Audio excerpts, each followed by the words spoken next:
We have you here, Michelle, as part of our Women's History Month. And as you know, audience knows, we have personal testimonies and stories from real women, real stories about menopause. And I know that you have a quite interesting story to share. And I won't steal your thunder, but I will prep our audience by saying part of Michelle's story has to do with PCOS. So if you've heard that word, that term, or you're wondering what the heck that is, take a listen.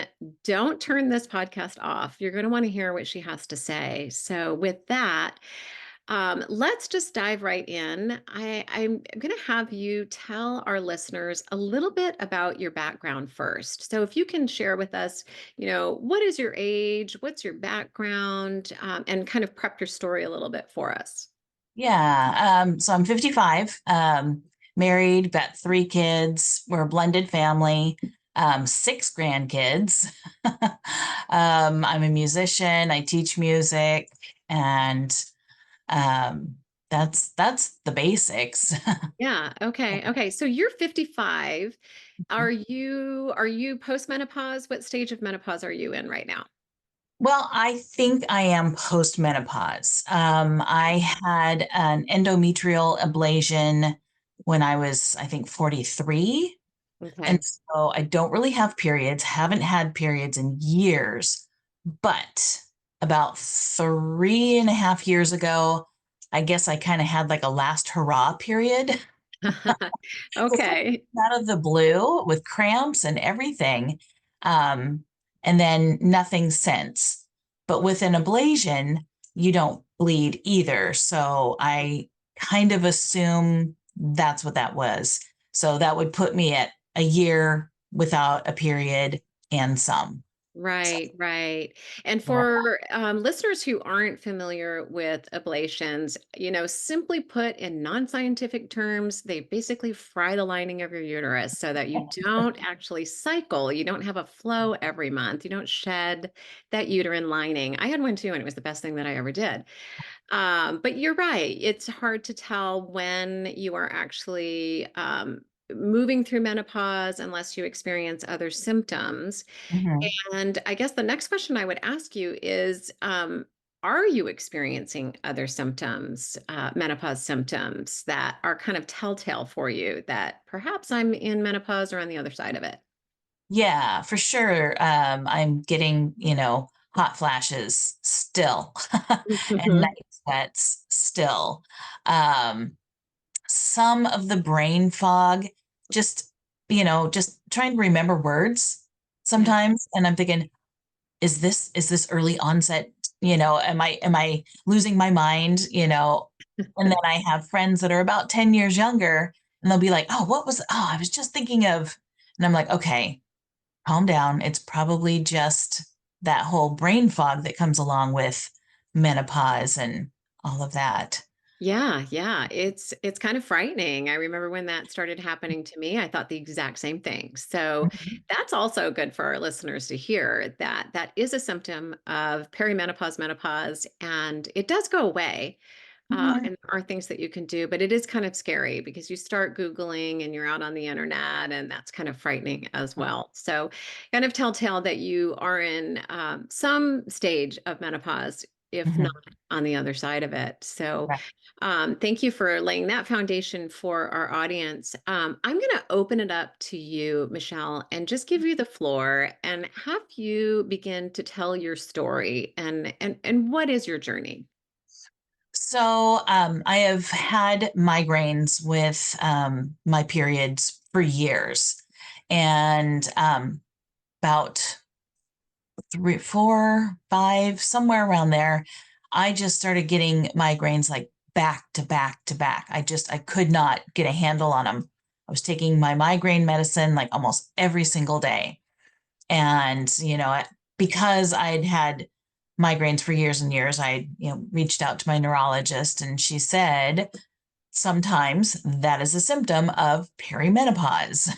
Mhm. And oh, okay. So at that point, I think I was in my late 40s, early 50s, somewhere right around there. And I'm like, well, I guess that's the time, right? I don't know why else it wouldn't be that. And so that was the first sign for me. Um, like I said, I really don't have periods, so that wasn't something that, was cluing me in. And then about the same time as the migraines started happening, we had done a remodel at our house. And I have spent my entire life cold. I'm Mm, that person that, it's like I'm cold, blankets and warm sweaters and all of that stuff. And my husband lovingly installed heated floors in the bathroom, and he nice. installed a heater in the bathroom. We have an old house. And so the bathroom was always cold. So, but there's a heater in there now, and I'm getting ready in the morning and I'm opening the window up to let the 30-degree air in because my face is just drenched in sweat. Yes, like, what is happening to my body right now? Yeah. And so thank you for installing those things. I don't think I'm going to need them right now. Yes, yes. Air conditioning, please. Yes. And we'd get into the car and my husband would, turn on my seat so that it would heat up. And I'd be like, no, no, no, no, no, don't. Yes, yes, yes. How often were you experiencing those hot flashes? In the beginning, it was, daily, couple times a day, Mhm, and mhm.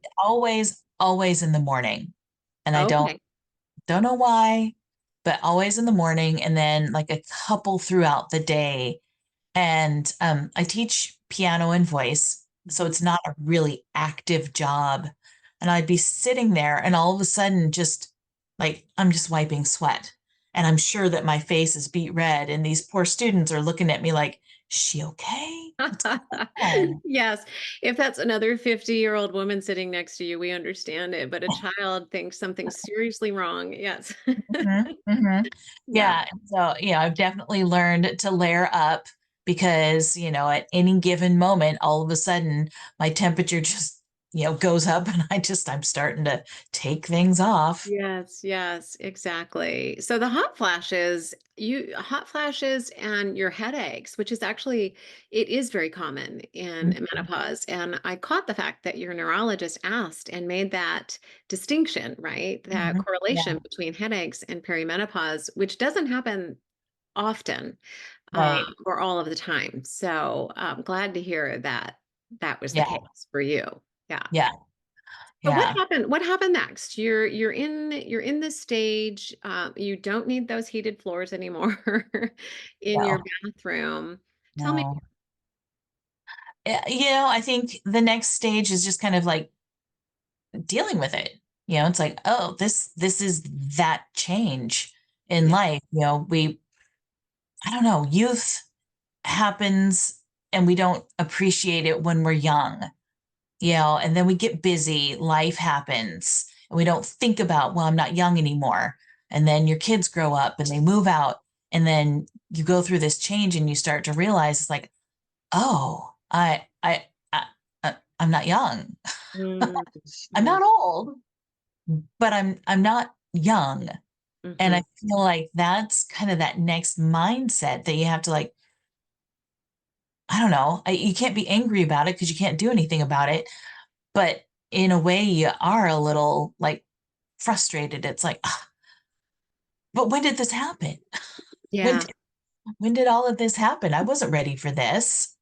Yeah. You bring up a really great point, and I think something that a lot of women don't talk about. We call it here at MiDOViA the middle place. We are straddling this place in our lives that feels really, really awkward. It's kind of like a new pair of shoes, or it feels like you're putting on a new outfit and you're like, I don't really know what outfit to put on right now because I'm not old, but I am getting older, right? To Right, your right. point. And it's a mix of emotions.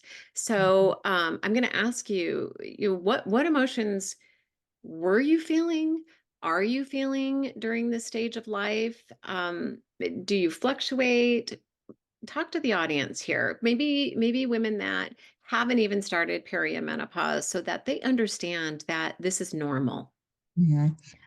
I feel like I'm now at a stage where it's like I've accepted it. Um, but like there are moments where it just becomes really blatant that somewhere along the lines I went, from young to middle. Mm, um, I have some friends that are in their 40s, and a bunch of us went out the other night up to a casino for dinner and whatnot. And I was the oldest woman there. mm, And I just realized it's like, I'm, I love these people, but I don't have the same life that they have right now. mhm. A lot of them are talking about raising their kids and, what's it going to be like when they're empty nesters? And I'm like, hey, Come ask me. yeah, and Mhm, just kind of dealing with some of that stuff. You, I think you do mourn a little bit of mhm. what you had. I mean, my husband and I, even though we didn't have kids together, we had a blended family and we were empty nesters and grandparents by the time we were 43, 44. Mhm, So we were kind of on the younger side as mhm, far as that goes. And it just, I don't know, it just kind of throws you into a whole new world mhm. that, I think the other thing is we looked at our grandparents and realizing that my grandma was 50 when I was born. And to me, she was always old. Yes, yes, yes, and then now you're like, "Oh, I am 50," right? I am Yeah, in my yeah, 50s. Yes, yes, yeah. perception, right? And what does that look like? And that surrendering piece without feeling like you're throwing in the towel, right? Like, Mhm. I'm not Yeah, saying that we're throwing in the towel here and that we're yeah, gonna let everything go to heck in a handbasket, but yeah. there is a realization, right? Like Mhm. I have to accept some things because this is what happens. The sadness, the mourning that you mentioned, and also holding in that exact same space, the joy that comes from it, the Right. freedom that comes from it, Mhm. the oh, I don't even know the word, but just this renewal of self as Yeah, well that can come with this midlife stage and menopause is actually just freedom. It feels yeah, free in some ways. Yeah. yeah, So yeah. tell me a little bit about PCOS because you have personal experience with that as well. So PCOS, polycystic ovarian syndrome, basically your ovaries go kind of crazy every month and they make several cysts. In a normal ovary, you would make one cyst a month. That cyst would release the egg and so on. Because mine would make multiples, oftentimes eggs just weren't released. And because of that, I didn't have normal periods. And I, when I did get pregnant, it was kind of like a miracle. It Mm, wasn't planned. um, and so I feel very fortunate because a lot of women with PCOS deal with infertility. mhm, mhm. So, Very and difficult to get pregnant with PCOS. And it is the ovaries are producing an abnormal amount of androgens, which are male hormones for listeners that aren't familiar with PCOS. And it can cause infertility or difficulty, rather, getting pregnant mhm. and other things. Did you experience some of the other symptoms from PCOS as well, outside of Yeah. not having normal periods? Yeah, I mean, there's other things. So there's insulin resistance that often goes hand in hand with that. And so I had been on metformin for years. And actually I've started following somebody who does a whole PCOS diet. Mm, And in the process of doing that, I've lost weight, I've lowered my numbers, I'm no longer taking metformin for my insulin resistance. There's other things, sometimes high cholesterol. There's unwanted body hair. mhm. There's Yeah, the just, male hormones, right? Yeah. yeah, there's just all kinds of things that, and then all of that plays into a woman's psyche too, because you want to do what your body is made to do. You want to have babies, you want to, be pretty. You don't want to have to deal with, plucking things. Yeah, yeah, yeah, exactly, exactly, right?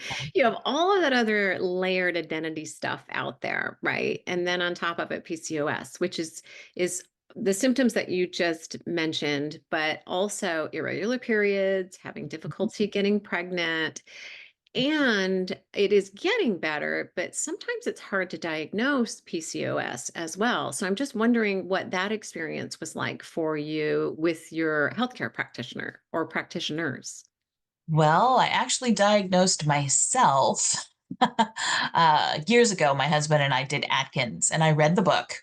And I got to this one chapter in the book, and he's talking about PCOS and he's describing it. And I'm like, holy cow, that sounds like me.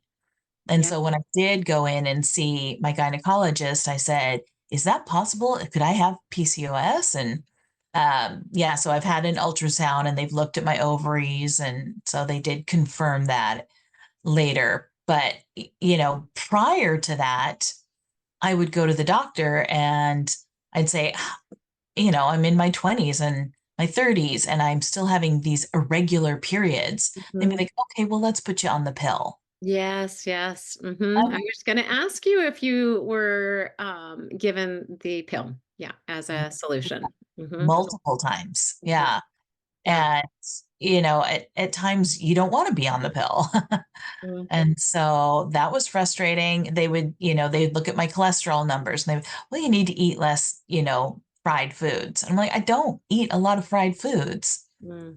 Just this kind of dismissive, like, well, here's the issue. Just take this pill. Just do this, do that.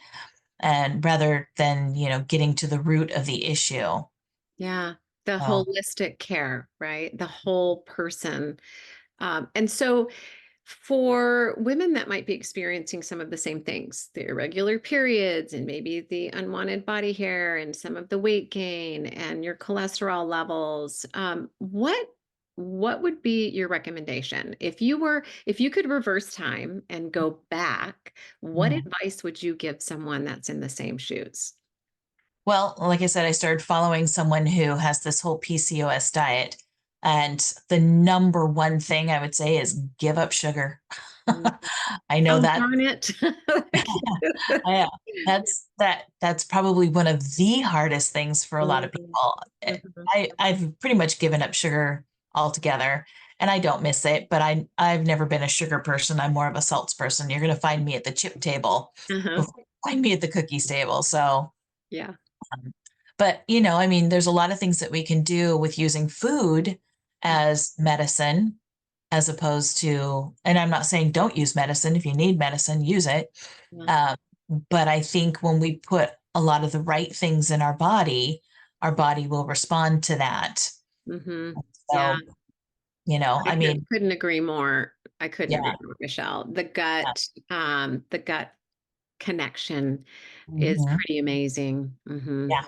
Yeah, it is. So you learned that through your diet you could, and I use the word diet very lightly. I don't mean like a fad crash diet, but maybe lifestyle eating, right? For you, for your body, and what was happening at that place in that time Mhm. worked for you. Yeah, Right. Yeah. yeah. It's made a Anything big else difference. that you would like to share with the audience as it relates to your menopause journey, your PCOS journey, anything that I haven't asked you that you would love to leave with the audience? Well, I love this. I love this that what you're doing. But I mean, women should talk to women. And, if they've been there, I think a lot of us are willing to share Mm. because it is a journey and we should. I remember, okay, I remember when I was like 11, 12, and every weekend on Monday mornings, we would discuss who got their periods. Mhm, It mhm, was a big thing, but a lot of people are like, not really talking about menopause that much. I don't remember my grandmother ever saying a word about menopause. And my mom had a hysterectomy when I was 7. So Mhm. she never really truly went through the traditional menopause. Right. Right. And, with having a hysterectomy, yes, she did, but it would have been much earlier on, and I wouldn't have paid much attention at that age. Um, but to have these conversations, to, I think, talk about what our bodies are doing, and it is normal. While Mhm. it may not be enjoyable, it is normal. Right. Right. Exactly. It is a normal process that our body goes through, whether it's from a hysterectomy and you're pushed into menopause right away, or it's happening more naturally, right? It is Right, something that our bodies go through. And my grandmother didn't talk to me about menopause either. My mom didn't talk to me about menopause either. I don't know that she even knew she was going through menopause. So, storytelling is really important. yeah, And I thank you again for telling your story so that our daughters and their daughters and other generations have a different history, right? The right, history looks different going forward. And we keep hearing community. mhm, When we ask for advice from our guests, we hear that a lot. So encourage that. I emphasize that too. Find your community. We need to just open up these conversations and pull back that curtain so that we change the narrative and we make it okay to talk about menopause. It's okay, just like yeah, our periods, right? How fun was it giggling as girls in the room in our PJs talking about periods, right? We can do the same yeah, thing with menopause and laugh about our hot flashes. yeah, yeah, absolutely. Yeah. Yeah. Yeah. Well, thank you again. We end all of our podcasts with a rapid fire. So we're going to rapid fire a little with you. And I know a couple of things already about you because you mentioned cats and you mentioned salty. So we already know that about you, Michelle. But would you say coffee or tea? Oh, coffee, 100%. Coffee for sure. Okay. All right. Get up with it or do you go to bed with it? Get up. Yeah. Yeah. Okay. How about lake or ocean? Ocean. Okay. You're an ocean gal. Like the waves. Do you like the waves or is it the sand? Yes. The wave, well, all of it. Just Okay. the smell, all of it. Yeah. A beach gal. All right. How about morning person or night owl? Okay, that's something I didn't mention about menopause, but the lack of sleep. So I've become more of a morning person. Yeah. This is why maybe our grandparents got up early. Yes. Yeah. Yeah. All right. Last but not least, what is the best piece of advice that you've ever received? Um, uh, I started taking a supplement with black cohosh in it, and that seems to work pretty well.